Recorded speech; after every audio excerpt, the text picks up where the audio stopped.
Los Gatos, California, March 2024. The Netflix executive suite smells like expensive cologne and quiet desperation. Reed Hastings' successor stares at numbers that don't lie. 9 million subscribers vanished in 18 months. The PowerPoint slide reads churn analysis Q1, but everyone in the room knows it should say obituary. 3,000 miles away in a Brooklyn apartment that costs less per month than Netflix spends on catering, a 26-year-old woman named Emma Chamberlain presses upload on her laptop. No studio executives, no focus groups, just her, a camera, and an audience of 12 million people who will watch her talk about coffee for 43 minutes. By midnight, she'll have made more per viewer than Netflix earned from their latest $200 million blockbuster. This is corporate capital. We deconstruct the moves that shape the global economy. If you want to see the boardroom battles before they hit the headlines, hit subscribe now. The average American home now pays for 4.7 streaming services. That's $73 per month. A decade ago, we canceled cable to escape this exact prison, the bloated bundle, the content we never watched, the bills that multiplied like weeds. And we thought streaming would be different, leaner, smarter, cheaper. We were spectacularly wrong. But here's the part that keeps entertainment executives awake at night. The mystery that makes no sense on paper. YouTube doesn't charge you $73. YouTube doesn't charge you anything. Yet somehow YouTube is extracting more hours from your life than every subscription service combined. Last year, Americans watched 1.2 billion hours of YouTube on their televisions every single day. Not on phones, not on computers. On the biggest screen in the house. The living room, the territory the streaming giants spent $120 billion to conquer, has fallen to an army of creators working from bedroom studios. This is Corporate Capital. Here, we dissect happenings in the corporate world. Subscribe now for more insights regarding the world's most valuable brands.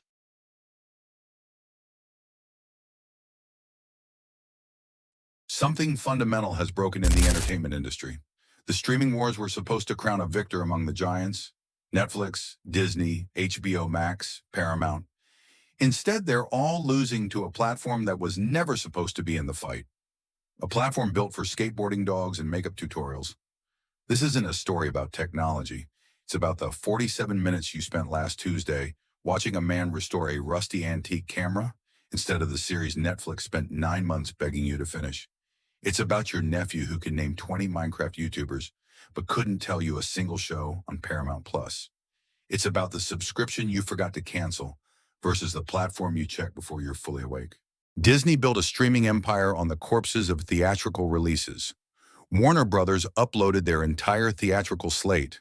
Netflix burned through cash faster than a Formula One team. They weaponized their libraries, spent billions on original content, hired the most expensive showrunners in television history. And they're losing to PewDiePie's successor, to video essays about niche historical events, to 3-hour analysis videos about films these platforms own, but can't convince you to watch on their own services. The question isn't whether YouTube is winning anymore. The data settled that argument. The question is, how? How did a platform designed for user-generated chaos become the most dominant force in premium entertainment? How did the amateurs beat Hollywood at the game Hollywood invented? The answer reveals something uncomfortable about every dollar the entertainment industry has spent in the last decade. Something about the content we pretend to want versus what we actually watch at 2 in the morning when nobody's judging. Something about the difference between prestige and presence. This is the story of how streaming services won the battle for your attention and lost the war for your time. How they convinced you to pay more for less. And how a platform that never asked for a subscription became the only service you can't imagine living without. The revolution wasn't televised, it was uploaded.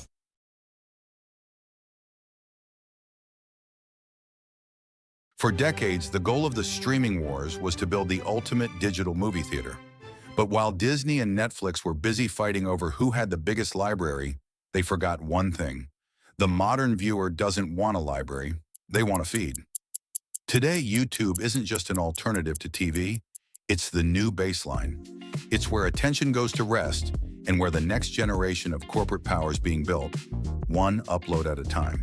The war isn't over, but the winner has already been decided. and you're watching it right now. This is corporate capital. We deconstruct the moves that shape the global economy.